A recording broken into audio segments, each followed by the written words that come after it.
J'ai entendu vos injures, vos diffamations, vos menaces et vos agressions. Je n'ai pas encore entendu vos arguments.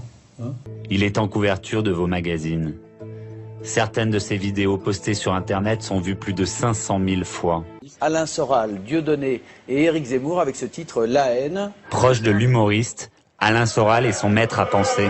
Éric Zemmour, le papier que vous avez brandi la semaine dernière, d'où il venait, quelle était sa source? Égalité et réconciliation. Égalité et réconciliation, c'est-à-dire pour les téléspectateurs, le site de Soral. Site de Alain Soral. Parce que si vous prenez quelqu'un comme Soral, vous avez dit quelque chose de très juste tout à l'heure, sur votre plateau, ces gens vont avoir une parole contrôlée, parce qu'ils savent qu'ils parlent sur France Télévisions, et que c'est pas sur un site internet, et donc ils se restreignent. Quand Soral va devant le martyr du juif à Berlin, il le fait parce que c'est un antisémite notoire et qu'il se déclare lui-même national-socialiste. Ils sont malins, sur le plateau ils disent rien de répréhensible, mais on apprend à les connaître, on va sur leur site après, et là on trouve des choses même. Mais puisqu'ils passent à la télé, c'est que finalement ils doivent avoir des choses intéressantes à dire, ces gens-là.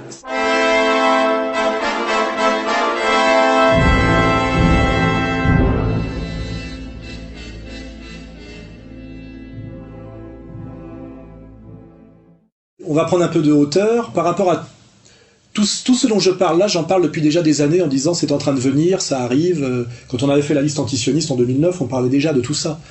Mon combat, c'était la lutte, pour ceux qui ont lu mes livres, contre les communautarismes. Il y a des communautés en France, mais normalement l'appartenance citoyenne doit être au-dessus des communautés pour éviter que la France tombe dans la guerre civile ou le communautarisme à l'anglo-saxonne. Or aujourd'hui, on voit bien qu'il y a des tensions communautaires qui montent et qu'elles sont essentiellement instrumentalisées par les sionistes qui ont très envie de monter, on va dire, les blancs contre les arabes. C'était loin de la question palestinienne en réalité, c'était la question française qui se posait. C'était est-ce que nous allons devenir des Palestiniens dans notre propre pays? C'était ça la question, au-delà de la défense des Palestiniens en Palestine. Et là, il y avait une stratégie par rapport à ça. J'ai été marginalisé progressivement, c'est-à-dire interdit de médias. C'est clair, même un type comme Ardisson, qui était un copain qui m'invitait systématiquement, a déclaré solennellement qu'il ne pouvait plus m'inviter. Des gens douteux, comme Alain Soral, qu'on a reçu ici d'ailleurs. Vous l'avez reçu, Alain Soral. Mais qu'on recevra plus, parce que compte tenu de ce qu'il a dit, on peut pas le recevoir. Il y a des moments où même si on connaît les gens, même si on les a invités, on leur dit non, c'est plus possible. Donc on lui a interdit de m'inviter, ça se voit assez facilement tout ça. Donc j'ai été interdit de médias, marginalisé, et on a appliqué sur moi ce qu'on appelle la stratégie de l'édredon, ce qui est très connu pour ceux qui s'intéressent à la manière dont on gère la question pédophile, ce qui est un autre sujet. C'est-à-dire on étouffe, on n'en parle pas, on laisse le temps passer, on fait pas de vagues. Et donc c'était le mot d'ordre qui était donné, ça m'a été confirmé par des cadres de e-télévision, c'était rien sur Soral. Je n'existais plus. Alors on m'emmerdait un peu, etc. en douce, mais je n'existais plus. Évidemment, mes livres devenaient difficiles à vendre parce que je n'avais plus aucun relais médiatique. Et puis à un moment donné, on s'est rendu compte que malgré tout, par mes vidéos du mois sur ce canapé, par mon travail sur Internet, un travail de résistance et même de dissidence, je crois qu'il y a un article qui vient de sortir sur Boulevard Voltaire, où on commence à me comparer à Solzhenitsyn. C'est vrai que nous sommes les dissidents. Maintenant en France, il y a une logique de dissidence comme du temps de l'URSS, il y a une équivalence. Il n'y a pas encore le goulag, mais avec la manière dont Dieudo est traité en ce moment, on y vient, puisque tous ces gens-là parlent de le jeter en prison, et puis même de l'assassiner, je crois. Il y a une espèce de pévieille. Oui. Ce type, sa mort par exécution par un peloton de soldats me réjouirait profondément. Je peux aller jusque-là. C'est pour moi une bête immonde. Donc on le supprime, c'est tout. Je signe et je persiste. Exécuter Dieudonné, Tesson. N'allons pas jusque-là parce que nous sommes contre la peine de mort. Ben voilà, et voilà. Il y a toujours quelque chose qui nous empêche d'aller jusqu'au bout. Je le croise régulièrement dans la rue. Je vais lui demander la prochaine fois que je le croise si je l'ai bien compris. Voilà, pour voir s'il me répète la même chose. Ouais. Donc, après cette stratégie de l'étouffement, là, il y a eu une espèce d'outing. C'est-à-dire d'un seul coup, je suis l'ennemi public numéro 2. Et pourtant, on ne connaît pas Alain Soral. Raciste ou journaliste, sociologue ou nationaliste, antisémite ou marxiste, Alain Soral brouille les pistes. Nous sommes allés à la rencontre d'Alain Soral, de ceux qui l'ont fréquenté et même de sa famille. Pour moi, c'est quelqu'un de destructeur profondément. Autopsie d'un idéologue extrémiste. Oui, alors là, d'un seul coup, j'ai droit à des portraits à la télévision, donc il y a eu le portrait Canal+. J'ai eu droit à un long article dans l'Express. Alain Soral, ennemi public numéro 2. Il est moins visible que son ami Dieudonné, mais pas moins choquant. Qui est vraiment le théoricien qui séduit fachos et barbus? Un long article dans le Nouvel Obs, je crois. Pilier du système Dieudonné, antisémite et fier de l'être, Alain Soral bénéficie d'une renommée vénéneuse sur le web et dans les médias. Enquête. Et donc, la méthode des médias, c'est de ne jamais me donner la parole directement. Si on veut savoir qui je suis, pourquoi ne pas m'interviewer moi? C'était un agitateur d'idées. Il surfait quand même avec la limite. Vous le saviez en l'invitant. Il était toujours sur la ligne jaune, mais jamais nous l'aurions invité s'il avait tenu le discours qu'il tient aujourd'hui. Il avait déjà des idées agressives. Il exprimait beaucoup d'idées anti-Israël et anti-arabe, les deux en même temps. Donc on va interviewer tous les gens qui pourraient dire du mal de moi, des gens qui ont même intérêt à en dire, comme ma sœur qui malheureusement est prise en otage. Actrice, Agnès Soral est une star dans les années 80. Un film référence, Ciao Pantin. C'est elle qui introduit son frère dans le Paris branché. On était un peu des petits mondains, on faisait des happenings, on a vraiment côtoyé tout le monde. On était au Palace, au bain-douche, à tous les endroits où il y avait tout le monde. Si elle veut pouvoir travailler encore dans le show business, je vous dis pas la domination communautaire qu'il y a sur ce secteur, effectivement, être ma sœur est sans doute un handicap et il faut qu'elle donne des gages. Est-ce que vous considérez qu'il est antisémite, votre frère? Bah s'il l'est pas, dis donc, hein? Une haine que sa sœur rejette aujourd'hui, publiquement. J'aime mon frère malgré moi, c'est celui à qui j'ai tenu la main quand j'étais petite. Je suis sa petite sœur, c'est vachement dur, quoi. Agnès Soral n'a pas revu son frère depuis qu'il a définitivement coupé les ponts. Bah, je suis désolée de dire, Alain, t'es devenu le monstre qu'on craignait que tu deviendrais. Hein. Et effectivement, bon, on peut comprendre, quoi. Mais alors, on va chercher des gens que j'ai pas vus depuis 30 ans, etc., pour faire une espèce de psychanalyse de bazar d'Alain Soral, où on dit Alain Soral serait antisioniste ou pro-palestinien, non pas parce qu'il étudie de manière sérieuse et objective l'histoire de la Palestine occupée depuis 1948. Ça suffit amplement pour être pro-palestinien quand on est un humaniste antiraciste, un républicain authentique, un homme de gauche, comme je le suis, en réalité, puisque c'est de là que je viens, hein, c'est indéniable, c'est vérifiable. Alors d'un seul coup, c'est de la psychanalyse. C'est parce que j'ai été battu par mon père. C'est vrai qu'il a subi l'humiliation, il a subi la punition... par mon père. Parce que, enfin, des trucs délirants. Donc on est dans la... il a souffert.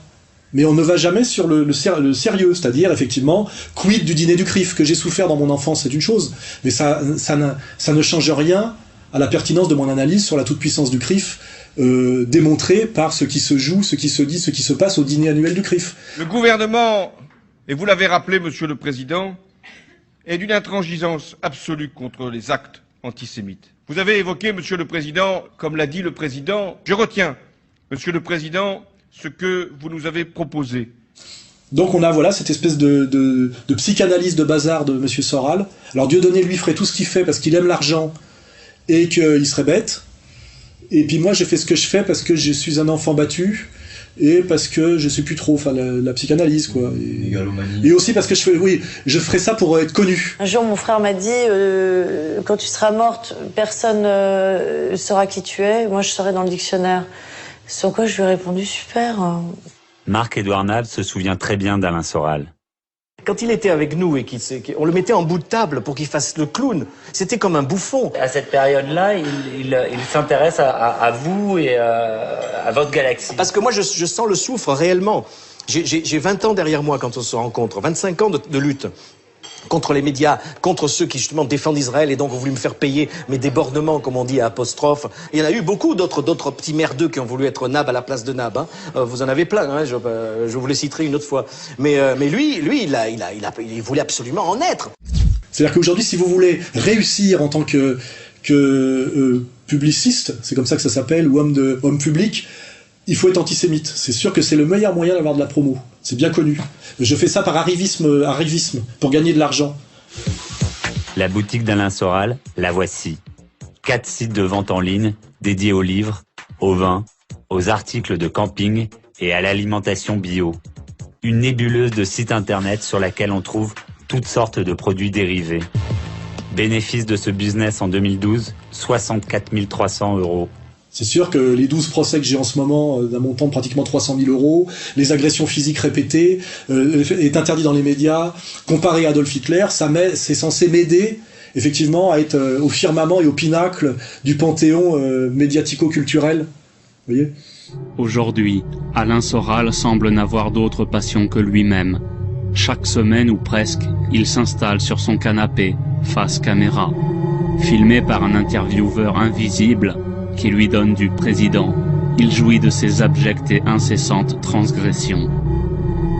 Donc bon voilà, on est dans des trucs grotesques, dont l'effet pratique est de me faire connaître à un plus large public, parce qu'en fait, à part ceux qui gobent tout au premier degré, qui sont de moins en moins nombreux, les gens se disent tiens, qui est ce Soral dont on dit tant de mal ? Ça excite la curiosité. Ils vont voir sur le site Égalité et Réconciliation, qui du coup est passé, je crois, à la première place des sites de réinformation français, devant tous les autres. Donc ils vont voir, ils se disent finalement c'est plus intéressant et plus sérieux que ce qu'on m'avait dit, et souvent ils restent. Ce qui veut dire que grâce à ce lynchage médiatique de journalistes dont j'ai déjà dit qu'aujourd'hui un journaliste était une pute ou un chômeur, grâce à eux, et je les en remercie, notamment la blonde décolorée du Nouvel Obs, là, qui m'a quand même appelé pendant 2 heures pour discuter avec moi, pour me cracher à la gueule intégralement, en n'écoutant rien de ce que je lui ai dit. Enfin, un travail qui fait penser un peu à quand Orwell décrit les commissaires politiques pendant la guerre d'Espagne, vous voyez, des gens dont le métier est le mensonge, la diffamation, la calomnie permanente. Mais grâce à ces gens-là, j'ai beaucoup plus de monde qui s'intéresse à moi qu'avant. Et ce qui m'intéresse, par exemple pour l'article du Nouvel Obs, qui est sans doute le plus injurieux et le plus diffamant qui existe, mais comme je lis tout ce qui est excessif et exagéré et dérisoire, on regarde les commentaires qui sont faits sur le site du Nouvel Obs, qui est en plus modéré au-dessous de l'article.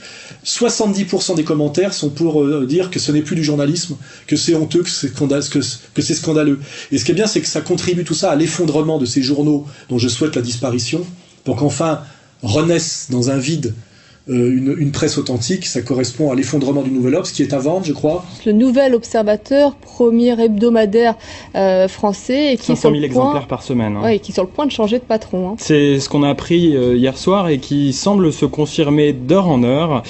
Pierre Bergier, Xavier Niel et Mathieu Pigasse, qui sont donc les 3 actionnaires à parts égales du groupe Le Monde, eh bien prendraient une participation à hauteur de 65% dans le groupe Le Nouvel Observateur, qui est propriétaire de Claude Perdriel, qui a fondé ce groupe en 1964. Donc je suis diffamé de manière tellement vulgaire, grotesque et excessive. Ça incite les gens à s'intéresser à moi, ça fait monter mes statistiques et mes ventes. Ça doit agacer beaucoup. Comprendre l'Empire, alors qu'il est sorti il y a plus de 2 ans, et repassé dans la liste des meilleures ventes de Amazon. Je rappelle, c'est un livre qui n'a jamais été attaqué et qui est inattaquable. Et que ceux qui veulent savoir qui est Alain Soral, je le répète, j'ai publié 13 livres depuis 1984. On peut dire que dans ces vidéos, il peut y avoir un peu d'imprécision, de digression, d'humour, etc., puisque c'est de l'impro. Mais les livres, c'est sérieux. Donc ceux qui veulent savoir qui je suis, qu'ils aillent au texte. Parce que c'est vrai que Soral, c'est vendeur. Non.